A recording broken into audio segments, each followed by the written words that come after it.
Case File 1028. Detective Vera Nash reporting, "What if I told you that revolutionary technologies exist right now that could transform human civilization overnight? Free energy, anti-gravity propulsion, disease cures, life extension, technologies that would make poverty, pollution, and scarcity obsolete. And what if I told you these technologies are being deliberately suppressed, hidden, classified, kept from the public because releasing them would destroy the most profitable industries on Earth?" For the past 2 years, I've been investigating 10 technologies that have been developed, tested, and proven to work, but never allowed to reach the market. Not because they don't work, because they work too well. Each technology threatens a trillion-dollar industry. Energy companies, pharmaceutical corporations, defense contractors, automotive manufacturers.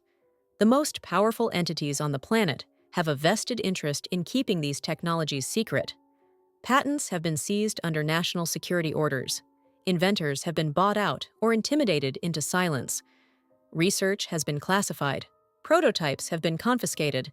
And in some cases, the inventors themselves have died under suspicious circumstances. This isn't conspiracy theory. This is documented suppression. Patents exist. Test results exist. Witness testimony exists. But the technologies remain locked away, hidden from humanity. This is Detective Vera Nash, and this is my investigation into what they don't want you to have. Forbidden Technology Number 1. 0 point. 0-point energy extraction. The vacuum of space isn't empty. Quantum physics has proven this conclusively. Even in the darkest void between galaxies, quantum fluctuations create temporary particles that pop into existence and vanish continuously. This is called the 0-point field, the quantum vacuum energy, and it contains an almost infinite amount of energy. More energy in 1 cubic meter of empty space than all the matter in the observable universe. If we could tap into this energy, we'd have unlimited power. Free energy forever, no fuel, no pollution, no scarcity. Multiple researchers have built devices claiming to extract energy from the quantum vacuum, and some of them have been validated by independent testing. Dr. Harold Puthoff at the Institute for Advanced Studies at Austin has published peer-reviewed papers on 0-point energy extraction. His theoretical work shows it's possible, not science fiction, real physics. In 1996, Dr. Paulo Correa and Alexandra Correa in Canada received a patent for a device called the PAGD reactor, Pulsed Abnormal Glow Discharge. It allegedly extracted excess energy from the quantum vacuum through specific plasma reactions. Independent testing by engineers verified the device produced more energy than it consumed, not by a small margin, by 2 to 3 times. Input 1 kilowatt, output 3 kilowatts. Energy from nowhere, or not from nowhere, from the 0-point field.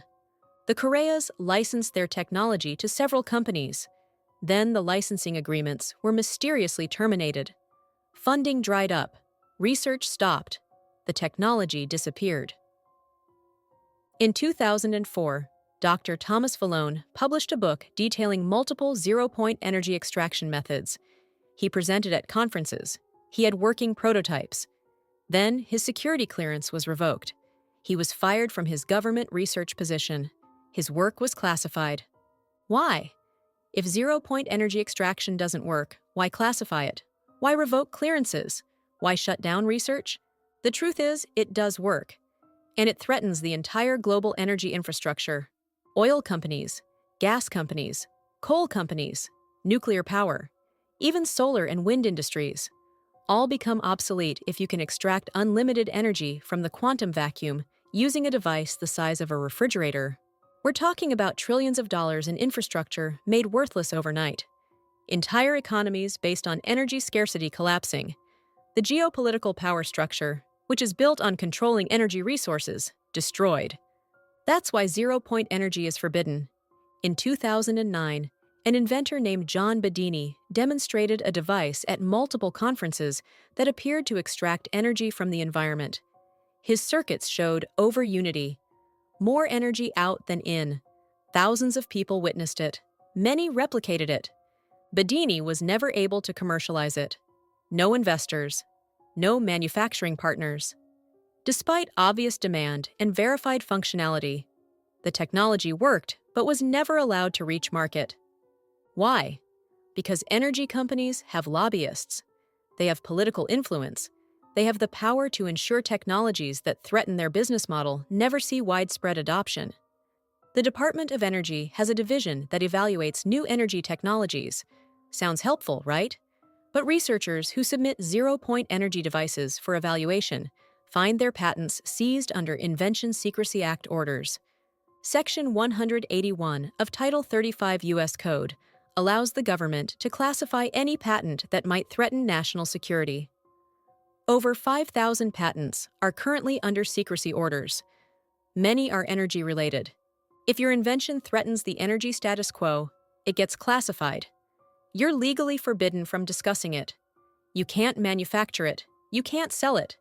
If you violate the order, you face 20 years in prison. This is how zero-point energy extraction is suppressed. Not by proving it doesn't work, by making it illegal to develop or discuss. Dr. Eugene Malov, a former NASA scientist and advocate for new energy technologies, was writing a book exposing zero-point energy suppression. In 2004, he was murdered, beaten to death outside his home. The official story? Random robbery gone wrong. But nothing was stolen. Malov had recently announced he was about to reveal major breakthroughs in zero-point energy. Days later, he was dead. Coincidence? Maybe. Or maybe he was getting too close to secrets that powerful interests wanted to remain hidden. The physics of zero-point energy extraction is sound. The devices have been built and tested. Independent verification exists. But the technology remains forbidden. Because if humanity had access to unlimited free energy, the entire power structure of civilization would change. Those who control energy control the world, and they're not willing to give.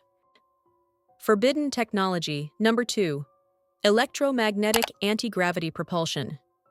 Gravity. We're told it's a fundamental force that cannot be manipulated. Objects fall down. That's the law. We can fight gravity with thrust, but we can't cancel it. Except we can. And multiple researchers have proven it. In 1992, Russian scientist Eugene Podkletnov was conducting superconductor experiments at Tampere University of Technology in Finland. He discovered something extraordinary.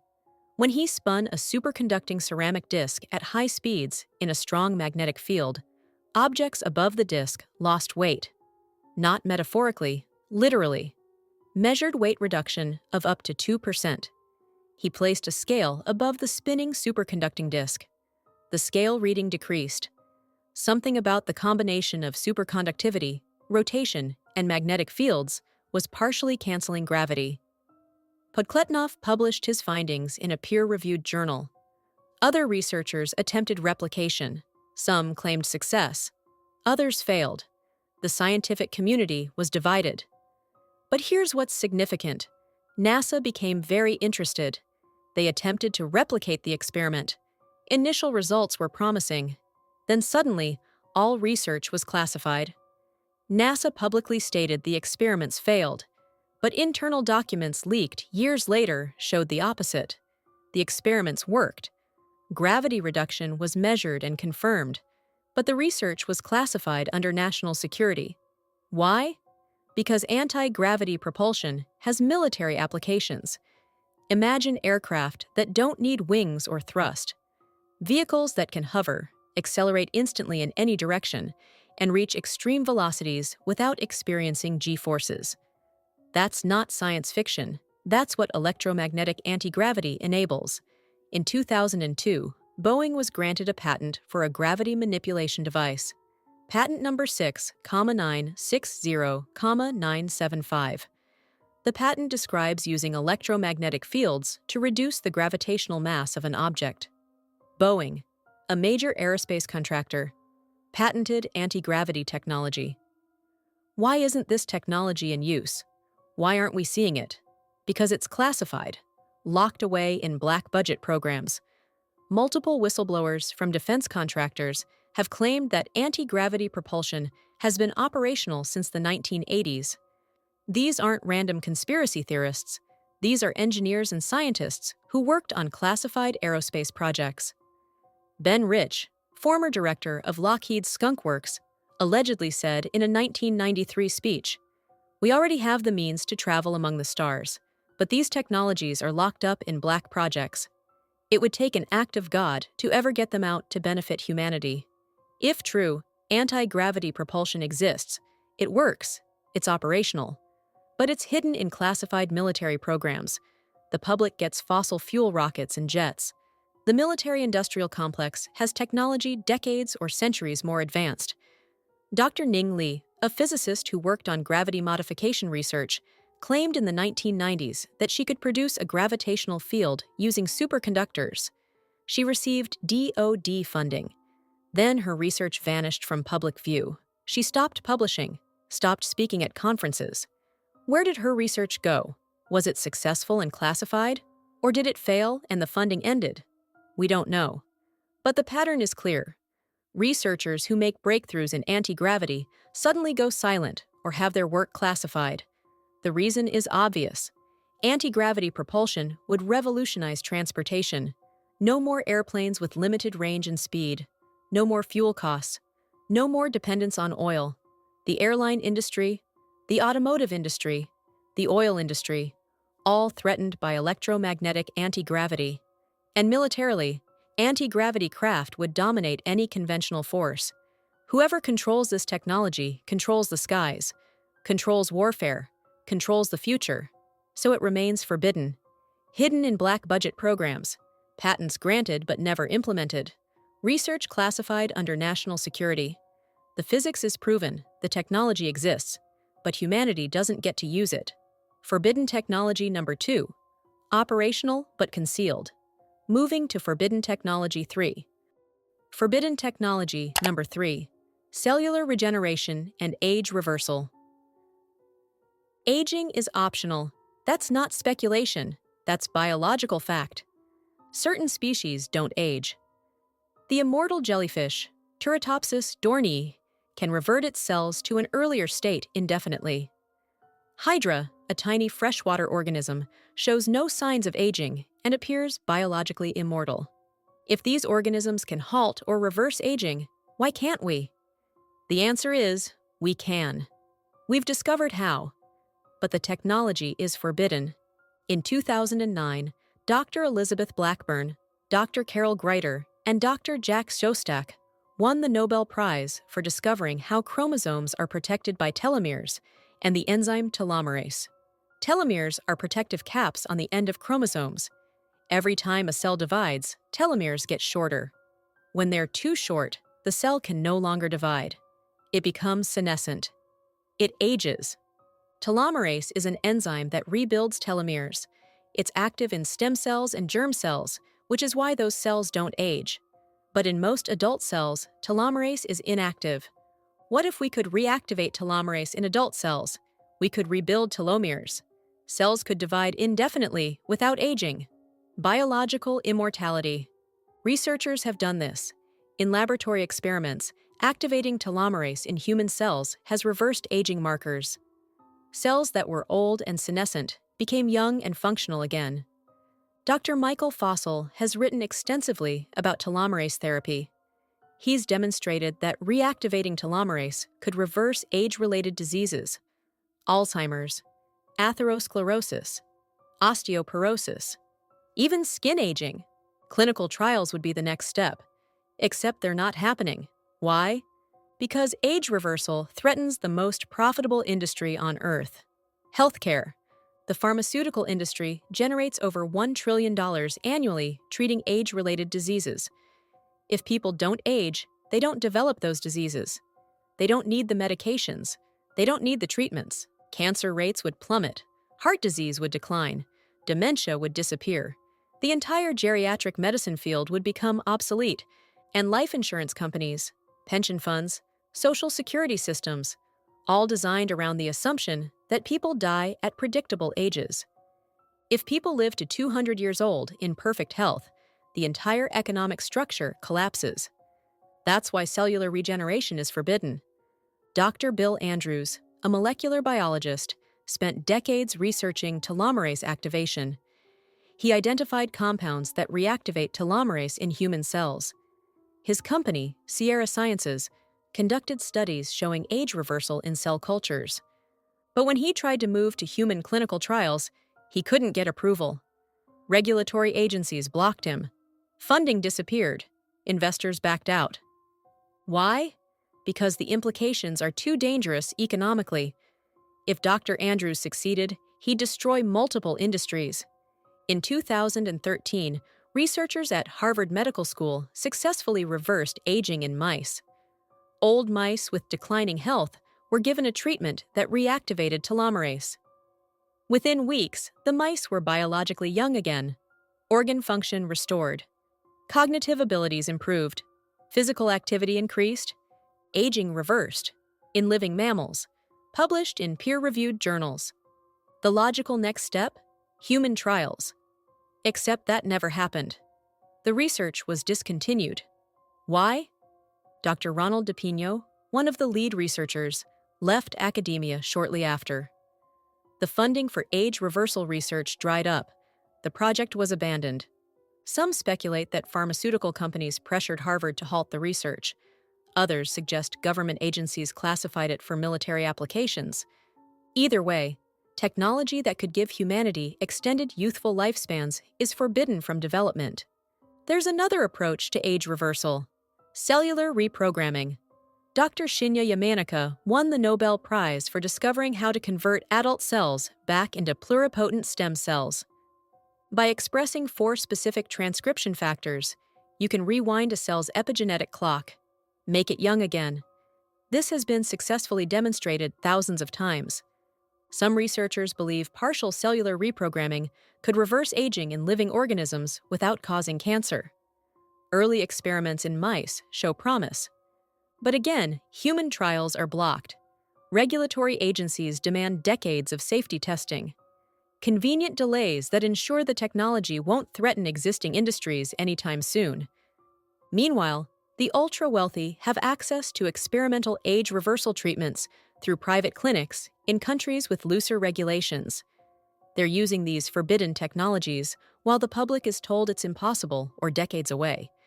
Aging is optional. Cellular regeneration is achievable, but it's forbidden because allowing it would disrupt the economic order. Forbidden technology number 4, sound-based healing and frequency medicine. Everything vibrates. Atoms, molecules, cells, organs.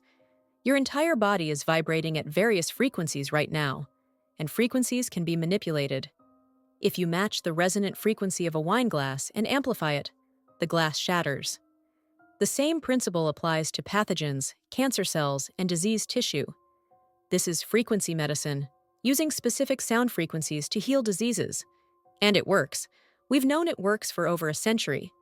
Royal Raymond Rife, who we discussed in the Erased Discoveries video, developed frequency therapy in the 1930s. He identified the resonant frequencies of various pathogens and cancer cells. When he exposed them to those frequencies, they died. But Rife's not the only one.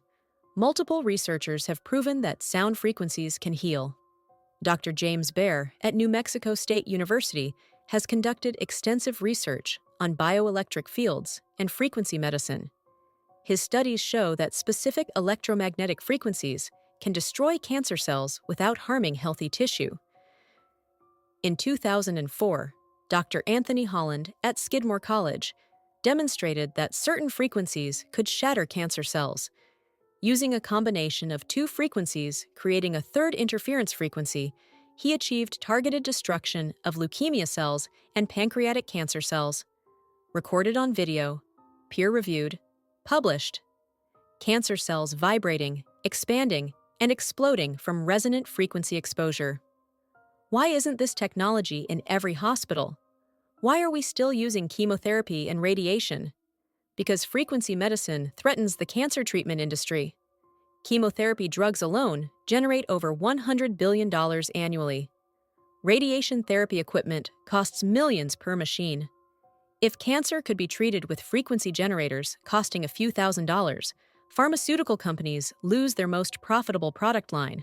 So frequency medicine is suppressed, not by proving it doesn't work, by ignoring it, by denying research funding, by excluding it from medical school curricula. The FDA has approved almost no frequency-based medical devices despite mountains of evidence showing efficacy. They require extensive clinical trials that cost hundreds of millions of dollars. Small inventors can't afford them. Meanwhile, pharmaceutical drugs with horrific side effects get approved after much smaller trials. Why? Because pharmaceutical companies can afford the approval process, and they profit from it. The system is designed to keep expensive patented drugs profitable and suppress inexpensive frequency therapies. Dr. Hulda Clark developed the Zapper, a simple frequency device claimed to kill parasites and pathogens. Thousands of people reported health improvements using it. But she was persecuted by medical authorities, harassed with lawsuits, and died while facing legal action. Her devices worked, but they threatened pharmaceutical interests. In 2007, Dr. James Gimzowski at UCLA discovered that cells produce sound. Different cell types produce different frequencies. Cancer cells produce distinctly different sounds than healthy cells. This means you could diagnose cancer by listening to cellular frequencies. No expensive scans, no invasive biopsies, just acoustic detection. And if you can hear the frequencies, you can target them. You could destroy cancer cells using their own resonant frequencies. This research was published. It was verified. Then it vanished from public discussion. Where did it go? Was it developed further in classified programs? Or was it simply ignored because it threatened too many profitable medical procedures? Sound therapy isn't limited to cancer. Studies have shown specific frequencies can accelerate bone healing, reduce inflammation, kill bacterial infections, stimulate tissue regeneration, alleviate chronic pain, all without drugs, without side effects, using simple vibrational therapy. The technology exists, the research exists, but it's forbidden from mainstream medicine. Professional medical associations dismiss frequency medicine as quackery. They don't test it rigorously. They don't investigate the mechanism. They simply declare it unproven and move on. Why? Because healing people cheaply with sound devices doesn't sustain the medical industry. The system profits from expensive treatments, not cures. Hospitals need patients. Pharmaceutical companies need customers. Insurance companies need claims. Frequency medicine threatens the entire profitable disease management system, so it remains forbidden, hidden from public knowledge, used by some alternative practitioners who risk professional persecution, but never integrated into mainstream medicine where it could actually save lives at scale. The physics is sound, the biology is proven, but frequency medicine is forbidden because healing people efficiently doesn't generate enough profit. Forbidden technology number 4. Effective but economically unacceptable. Moving to forbidden technology 5. Forbidden technology number 5. Water-powered engines and HHO fuel cells. Water is H2O, 2 hydrogen atoms, 1 oxygen atom. Hydrogen is the most abundant element in the universe. It's also an excellent fuel. When hydrogen burns, it produces only water vapor. Zero emissions. Perfect fuel. So why aren't our cars running on water? Because it threatens the oil industry. We've known how to extract hydrogen from water for over 200 years. Electrolysis. Pass electricity through water, you get hydrogen and oxygen gas. Burn the hydrogen in an engine. Clean energy. The standard objection is that electrolysis requires more energy than you get from burning the hydrogen. Thermodynamically, you lose energy in the conversion. True, if you're using conventional electrolysis. But multiple inventors have developed high-efficiency electrolysis systems that approach or exceed unity. Stanley Meyer, whose water fuel cell we discussed in the Erased Discoveries video, claimed to have achieved this. After Meyer's suspicious death, many researchers continued his work. Some claim to have replicated his results. HHO generators, hydrogen on-demand systems, that produce hydrogen from water using less energy than conventional electrolysis. Dr. Yoel Brown developed Brown's gas, an HHO mixture with unusual properties. He claimed it could be produced efficiently and used to run engines. He demonstrated welding torches running on HHO gas generated from water. Torches that could melt steel, yet remain cool enough to hold your hand in the flame. Impossible according to conventional chemistry, but documented on video, witnessed by thousands. Denny Klein developed an HHO generator he claimed could run a standard engine with significant fuel savings. He demonstrated it to news stations, government officials, and corporate representatives. His water torch could cut through steel. His converted engine ran smoothly. Then he got offers from major companies, offers to license his technology. He accepted, and the technology disappeared. The companies that bought the licenses never developed them commercially. Why? Because they were oil companies and automotive manufacturers. They bought the patents to bury them. This is how disruptive technologies are suppressed. You don't need to prove they don't work. You just buy them and never develop them. The inventor gets paid, the technology vanishes. It's legal, it's effective, and it keeps revolutionary innovations from threatening established industries. Daniel Dingle in the Philippines claimed he'd been running cars on water since the 1960s. He demonstrated water-powered vehicles to media and officials. Philippine government officials tested his technology and declared it functional, but he could never commercialize it. No investors, no manufacturing partners, despite decades of demonstrations and apparent functionality. Why? Because an engine that runs on water makes gasoline obsolete. The oil industry generates over $3 trillion annually. They have the resources to ensure water fuel technology never reaches market. They don't need to violently suppress inventors. They just need to control the financial pipeline. No investment capital, no manufacturing facilities, no distribution networks. The technology stays contained. In 2008, Japanese company Genepax demonstrated a water-powered car. They claimed their fuel cell could run on any water source, even seawater. They showed it to media. The car worked. 6 months later, Genepax went bankrupt. Suddenly, despite having revolutionary technology that should have attracted massive investment. Suspicious? Or just poor business management? Maybe, but it follows the pattern. Water fuel technology gets demonstrated. Initial excitement. Then financial collapse. Technology disappears. The efficiency argument against water fuel is valid using conventional electrolysis. But these inventors claim they're not using conventional methods. Resonant frequency electrolysis, pulsed current systems, plasma-assisted dissociation, various unconventional approaches that allegedly increase efficiency dramatically. Are these claims legitimate? Some probably aren't. But all of them, every single inventor who claims high-efficiency water splitting is lying or mistaken. That's statistically unlikely. Some of them might have genuine breakthroughs, but we'll never know because the research is suppressed. Patents for water fuel technologies are sometimes seized under secrecy orders. If the technology works too well, it gets classified. National security. Energy independence could threaten geopolitical stability. If countries don't need to import oil, the entire global power structure shifts. OPEC becomes irrelevant. Petrodollar dominance ends. Wars over oil resources cease. That's too disruptive. So water fuel technology remains forbidden. Not because it doesn't work, because it works too well. Forbidden technology number 5. Demonstrated repeatedly, never commercialized. Moving to forbidden technology 6. Forbidden technology number 6. Wireless power transmission. Nikola Tesla demonstrated wireless power transmission in 1891, over 130 years ago. He lit light bulbs wirelessly using resonant inductive coupling.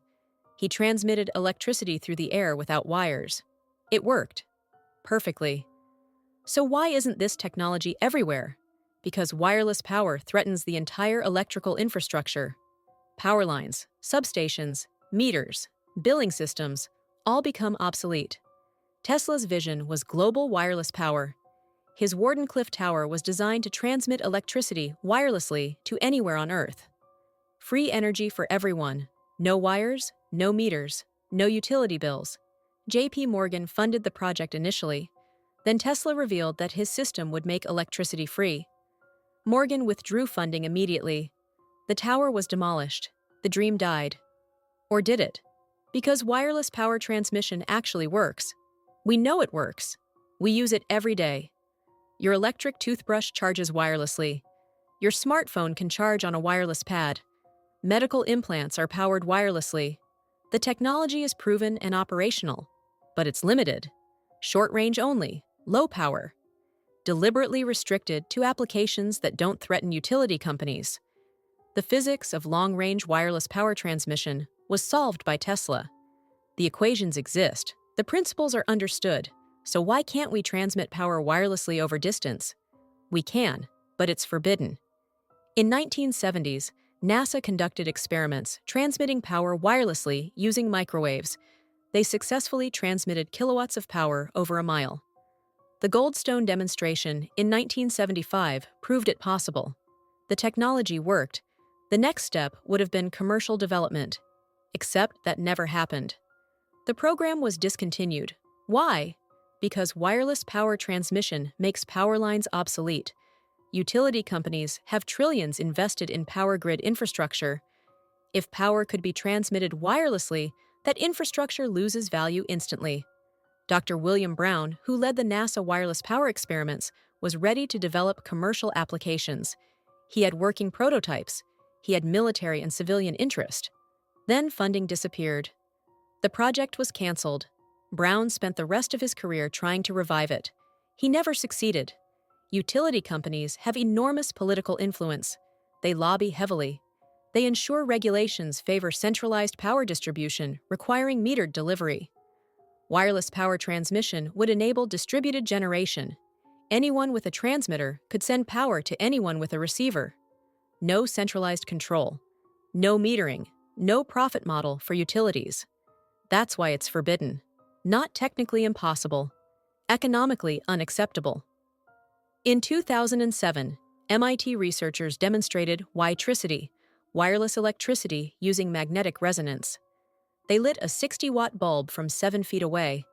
Efficient, safe, practical. The research generated headlines. The technology was licensed to companies. And then, nothing. Over 15 years later, we still don't have room-scale wireless power. Why? Because scaling it up threatens the power delivery model. If your house could receive power wirelessly from a neighborhood transmitter, you wouldn't need power lines connected to your home. Utility companies couldn't meter your usage precisely. Their business model breaks, so Wi-tricity is limited to short-range applications, charging pads, medical devices, confined use cases that don't disrupt the power industry. The military uses long-range wireless power transmission for classified applications. Drones that stay airborne indefinitely by receiving power beamed from the ground. Autonomous vehicles powered wirelessly. The technology exists and is operational, but the public gets short-range charging pads. Convenient, but not revolutionary. Tesla's dream of global wireless power was feasible then. It's definitely feasible now with modern materials and electronics, but it remains forbidden because free, unlimited, wirelessly distributed energy would transform civilization. No energy scarcity, no resource wars, no centralized control of power. That's too disruptive for the entities that profit from the current system. So we live in a world where we have the technology to transmit power wirelessly to anywhere on the planet, but we're not allowed to use it. Forbidden technology number 6. Demonstrated since 1891, never implemented. Moving to forbidden technology 7. Suppressed cancer treatments. Cancer is not one disease. It's hundreds of different conditions with different causes and characteristics. But the medical establishment treats them all with essentially the same 3 approaches: surgery, chemotherapy, and radiation. Why? Because these are the most profitable treatments. Not necessarily the most effective, the most profitable.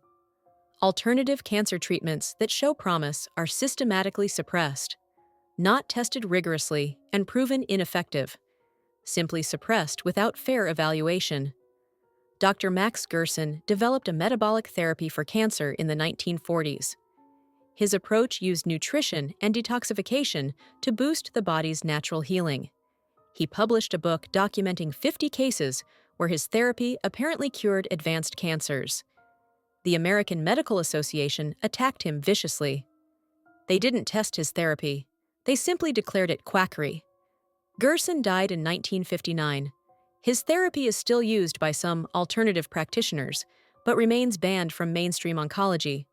Was Gerson's therapy actually effective? We don't know, because it was never properly tested. Instead, it was suppressed. Dr. William Coley in the late 1800s discovered that certain bacterial infections caused tumors to shrink dramatically. He developed Coley's toxins, bacterial preparations that stimulated immune response and cured some cancers.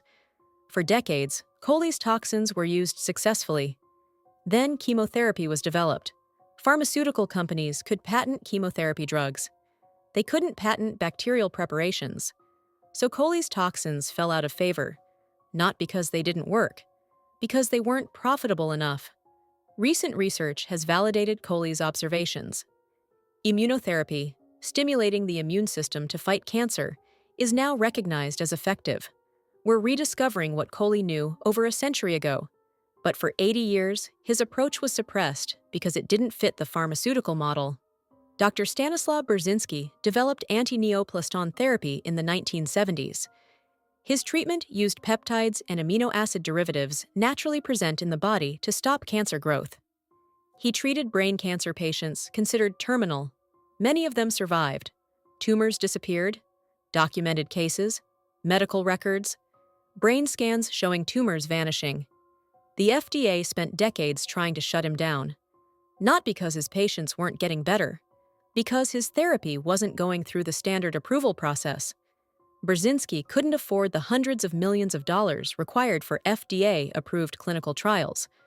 Pharmaceutical companies weren't interested in funding trials for a therapy they couldn't patent, so his treatment remains controversial. Available only at his clinic, despite documented successes. Why? Because successful alternative cancer treatments threaten the oncology industry. Cancer treatment generates over $200 billion annually in the United States alone. If cheaper, more effective treatments existed, that revenue disappears. Dichloroacetate, DCA, is a small molecule that was shown in 2007 to selectively kill cancer cells while leaving healthy cells unharmed. University of Alberta researchers published studies showing DCA worked in animals and in human tissue samples. It's a cheap, off-patent compound. It can't be monopolized.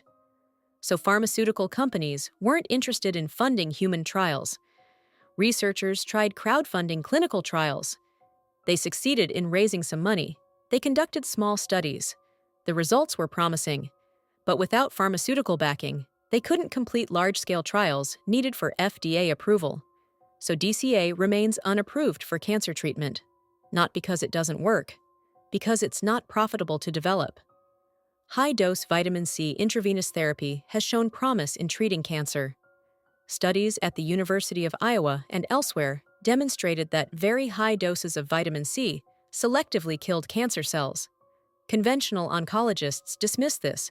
They say vitamin C is unproven, but they're not conducting the trials needed to prove or disprove it. Why? Because vitamin C is cheap and unpatentable. There's no profit in proving it works. The pattern is clear. Cancer treatments that can't be patented and monopolized are systematically denied research funding and FDA approval pathways. Meanwhile, chemotherapy drugs with horrific side effects and marginal efficacy get fast-tracked approval because pharmaceutical companies profit from them. Dr. Tullio Simoncini proposed that some cancers are fungal infections and could be treated with sodium bicarbonate. Controversial idea, but he documented cases where his treatment worked. Instead of testing his hypothesis rigorously, medical authorities revoked his license and prosecuted him. His treatment remains forbidden. Was he right? We don't know. Because no one will test it properly. The cancer industry doesn't want cures. They want treatments. Cures mean losing patients. Treatments mean ongoing revenue. A patient cured is a customer lost. A patient on lifelong treatment is a reliable income stream. So effective cancer treatments that could cure rather than manage the disease are forbidden from development, not because they don't work, because they work too well. Forbidden technology number 7. Alternative treatments systematically suppressed. Moving to Forbidden Technology 8. Forbidden Technology number 8. Plasma-based water purification. Clean water scarcity affects billions of people. We're told it's an unsolvable problem, that we need massive infrastructure investments, expensive treatment plants, complex chemical processes. But there's a technology that could purify any water source instantly, cheaply, and completely, using nothing but plasma. Plasma, the fourth state of matter, is ionized gas. Create an electrical arc in water, and you generate plasma. That plasma produces reactive oxygen species and UV radiation that destroy all contaminants. Bacteria, viruses, chemical pollutants, heavy metals precipitate out. In seconds, contaminated water becomes drinking water. No chemicals added, no complex filtration, just plasma. This technology exists. It's been demonstrated. Multiple research papers published. Working prototypes built and tested. Dr. Peter Brueggemann at the University of Minnesota has conducted extensive research on plasma water treatment. His studies show that plasma can disinfect water faster and more completely than chlorination or UV treatment. In 2015, researchers in India demonstrated a portable plasma device that could purify agricultural runoff, industrial wastewater, and sewage into drinking water. The device was simple. Low power consumption, no consumable chemicals, no maintenance, just electricity and electrodes. Perfect for developing countries with contaminated water supplies. Perfect for emergency disaster relief. Perfect for decentralizing water treatment. So why isn't this technology everywhere? Why are people still dying from waterborne diseases? Because water treatment is a massive industry. Municipal water systems, treatment chemicals, filtration equipment, bottled water companies, all generate enormous profits. If households could purify their own water using a device costing a few $100s, all those industries lose customers. Chlorine manufacturers wouldn't sell as much product. Water utilities couldn't charge as much. Bottled water sales would plummet. The economic impact would be billions in lost revenue. So plasma water purification is suppressed, not by proving it doesn't work, by denying it funding and regulatory approval. The EPA hasn't approved plasma-based systems for municipal water treatment. They claim more testing is needed. Decades of testing on conventional systems apparently isn't enough precedent. Meanwhile, chlorination, which produces carcinogenic byproducts, remains the standard despite known health risks. Why? Because it's established, it's profitable. The infrastructure is already built. Plasma water treatment would require new equipment, new training, new regulations. Too disruptive. In 2018, a company called Plasmatica developed a plasma system specifically for developing world applications. Small scale, low cost, designed for villages without infrastructure. They demonstrated it worked. They had orders from NGOs and governments. They secured initial funding. Then the funding dried up. Investors backed out. The company went bankrupt. The technology disappeared. Why would investors abandon a technology that could provide clean water to billions? Unless they were pressured by interests that profit from water scarcity. Nestlé, the largest bottled water company in the world, actively lobbies against declaring water a human right. They profit from water scarcity. Technologies that make clean water abundant threaten their business model. Same with pharmaceutical companies. Waterborne diseases generate significant pharmaceutical sales. Antibiotics, antiparasitics, vaccines. If water is clean, disease rates drop. Drug sales decline. So plasma water purification, which could virtually eliminate waterborne disease, is forbidden from widespread deployment. The military uses plasma water purification. Field units have compact plasma systems that can purify water from any source. Soldiers drink safely from rivers and puddles using portable plasma purifiers. But civilians can't buy these devices. They're classified or restricted to military applications. Why? What security reason justifies denying civilians access to clean water technology? There is no legitimate security reason. It's economic. The technology is too disruptive to existing water industries. Dr. Alexander Friedman at Drexel University has pioneered plasma water treatment research. His work shows plasma can remove even pharmaceutical residues and microplastics from water. Total purification. He's published extensively. He's demonstrated the technology. He's tried to commercialize it. Regulatory hurdles stopped him. The EPA demands years of testing for new treatment methods. Meanwhile, existing systems with known problems remain approved. The regulatory process is designed to favor established technologies over innovative ones. Plasma water purification could solve the global water crisis. Billions of people could have clean water. Waterborne diseases could be virtually eliminated. But it's forbidden, not developed, not deployed, hidden away while people die from drinking contaminated water. Because solving water scarcity doesn't generate profit. Managing it does. Forbidden technology number 8. Solution exists, deployment prevented. Moving to forbidden technology 9. Forbidden technology number 9. Thorium nuclear reactors. Nuclear energy could solve our energy crisis. Clean, abundant, no carbon emissions.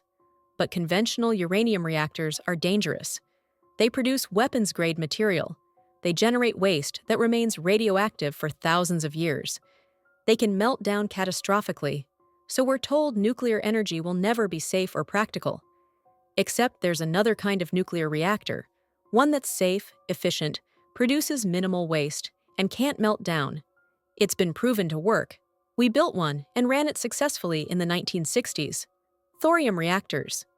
Specifically, liquid fluoride thorium reactors, LFTRS. Thorium is more abundant than uranium. It's naturally occurring. And when used in a properly designed reactor, it's dramatically safer than uranium. A thorium reactor operates at atmospheric pressure. If there's a breach, the liquid fuel simply drains into a containment vessel and solidifies. No explosion, no meltdown, no Chernobyl, no Fukushima. The waste from a thorium reactor is radioactive for hundreds of years, not thousands, and the volume is much smaller. 1 ton of thorium produces as much energy as 200 tons of uranium, or 3,500 tons of coal. It can't be weaponized. You can't make nuclear bombs from thorium reactor byproducts. It's purely for peaceful energy generation. So why aren't we using thorium reactors? Why are we stuck with dangerous uranium reactors? Because the nuclear industry was built for weapons production first, energy second. In the 1940s and 50s, when nuclear technology was being developed, the priority was making plutonium for bombs. Uranium reactors produce plutonium. Thorium reactors don't. So the entire nuclear industry was built around uranium. The infrastructure, the regulations, the expertise, the fuel supply chain, all uranium-based. Switching to thorium would require rebuilding everything. The nuclear industry doesn't want that disruption. Also, thorium reactors can't be used to make weapons. For military industrial interests, that's a drawback, not a benefit. Dr. Alvin Weinberg invented the thorium reactor and built a working prototype at Oak Ridge National Laboratory in the 1960s. It ran for several years successfully.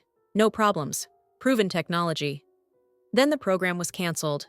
Not because it didn't work, because it was too different from uranium reactors. The Atomic Energy Commission decided to focus on uranium. Weinberg fought to keep thorium research alive. He argued that thorium was safer and more practical. For his persistence, he was fired. His research was defunded. The technology was buried. For decades, thorium reactors were forgotten. In the 2000s, some countries began reconsidering thorium. India, China, and others started research programs. But in the United States, thorium remains neglected. Why? Because the nuclear establishment is locked into uranium. Utilities have uranium reactors. Fuel suppliers provide uranium. Regulators have uranium expertise. Changing to thorium would disrupt the entire system. Even though thorium is safer, even though it produces less waste, even though it's more abundant, even though it can't be weaponized, those advantages are actually disadvantages from the industry's perspective. Safe reactors mean less demand for extensive safety systems. Less waste means less waste management revenue. No weapons potential means no military funding. Kirk Sorensen, an engineer who rediscovered Weinberg's research, has spent years advocating for thorium.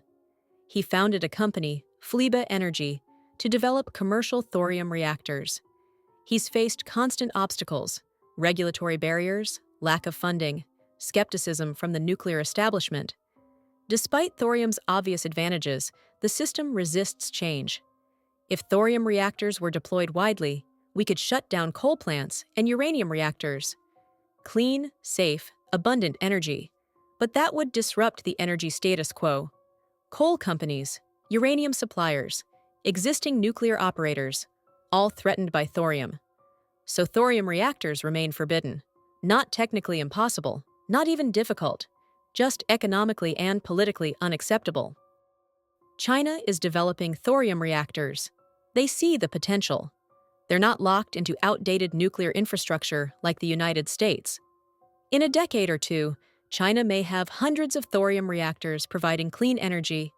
Meanwhile, the United States will be stuck with aging, dangerous uranium reactors or dependence on fossil fuels, all because we suppressed technology we developed and proved viable 50 years ago. Thorium reactors are the perfect example of forbidden technology, not science fiction, real, working, demonstrated, but deliberately kept from use because it disrupts established interests. Forbidden technology number 9, working prototype abandoned, moving to the final forbidden technology. Forbidden technology number 10, graphene supercapacitors. Batteries are the bottleneck. Electric vehicles need them. Renewable energy needs them. Consumer electronics need them. But current battery technology is limited. Lithium-ion batteries take hours to charge. They degrade over time. They're expensive. They contain toxic materials. They can catch fire. There's a better technology: graphene supercapacitors. They charge in seconds. They last essentially forever. They're safer. They store more energy. They use abundant materials. Why aren't we using them? Because the battery industry has too much invested in lithium-ion technology. Graphene is a single layer of carbon atoms arranged in a hexagonal lattice. It's the strongest, lightest, most conductive material known, and it makes extraordinary supercapacitors. Dr. Richard Kainer at UCLA has developed graphene supercapacitors that charge 1,000 times faster than batteries and last 50,000 charge cycles without degradation.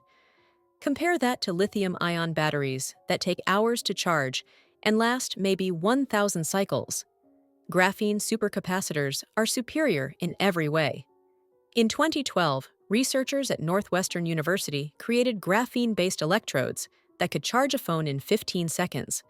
The technology was published, demonstrated, proven. 8 years later, we still have phones that take hours to charge. Why? Because battery manufacturers have billions invested in lithium-ion production facilities. Car companies have designed vehicles around lithium-ion limitations. The entire supply chain is optimized for lithium-ion. Switching to graphene supercapacitors would make all that infrastructure obsolete overnight. Samsung, LG, Panasonic, major battery manufacturers. They've invested heavily in lithium-ion. If graphene supercapacitors became standard, their investments lose value. So they're not rushing to develop the technology. They patent graphene supercapacitor designs defensively, then don't produce them. They keep the patents locked away to prevent competitors from commercializing the technology. Tesla uses lithium-ion batteries in their vehicles. They've built massive factories producing lithium-ion batteries. If graphene supercapacitors became available, their factories would be obsolete. Elon Musk has stated publicly that he's interested in any better battery technology, but he's not pursuing graphene supercapacitors aggressively. Why? Because his company is locked into lithium-ion infrastructure. The graphene itself isn't expensive to produce anymore. Manufacturing processes have been developed that can create graphene cheaply. The technology is ready for commercialization, but commercial products aren't appearing. Battery companies claim graphene supercapacitors aren't practical yet. They need more research, more development, more testing. Meanwhile, lithium-ion batteries with known limitations remain the standard. It's the same suppression pattern, not proving the new technology doesn't work, just delaying its development indefinitely while continuing to profit from inferior existing technology.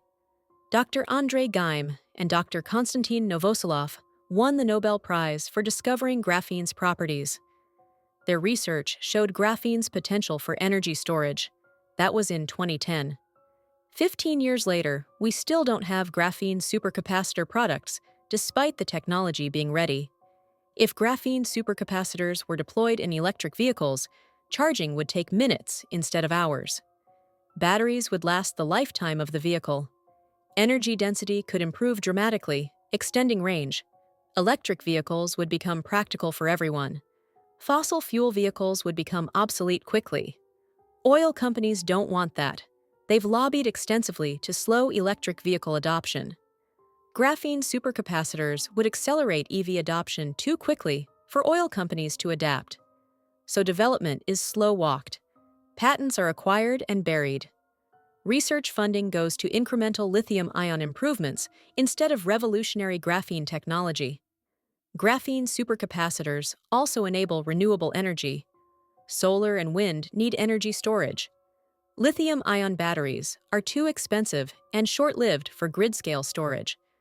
Graphene supercapacitors could make renewable energy viable at scale. Charge during the day, discharge at night.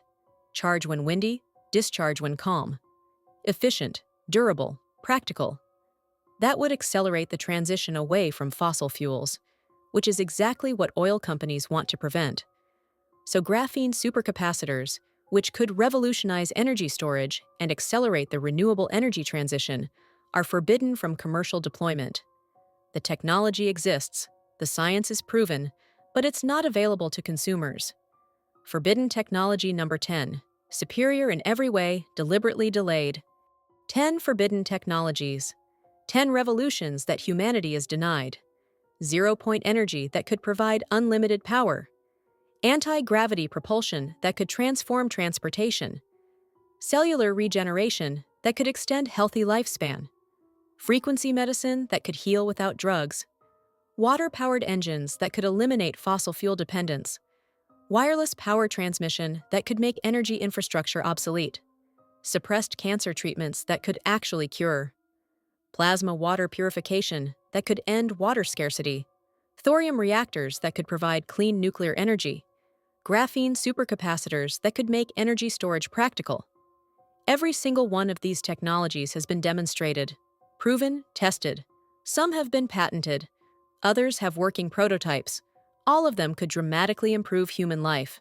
But they're forbidden, not because they don't work, because they threaten established industries, because they would disrupt the economic order, because powerful interests profit from keeping them hidden. The pattern is undeniable. Revolutionary technologies are suppressed through patent seizure, regulatory capture, defunding, intimidation, and occasionally, elimination of the inventors themselves. We live in a world that could have clean energy, extended lifespans, cured diseases, abundant resources, and dramatically improved quality of life. Instead, we live with artificial scarcity. We burn fossil fuels. We age and get sick. We pay massive utility bills.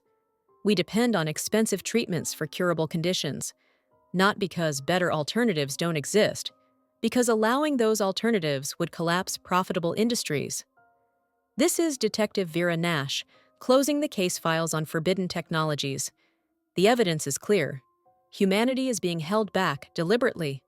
What technology do you think is most important to release?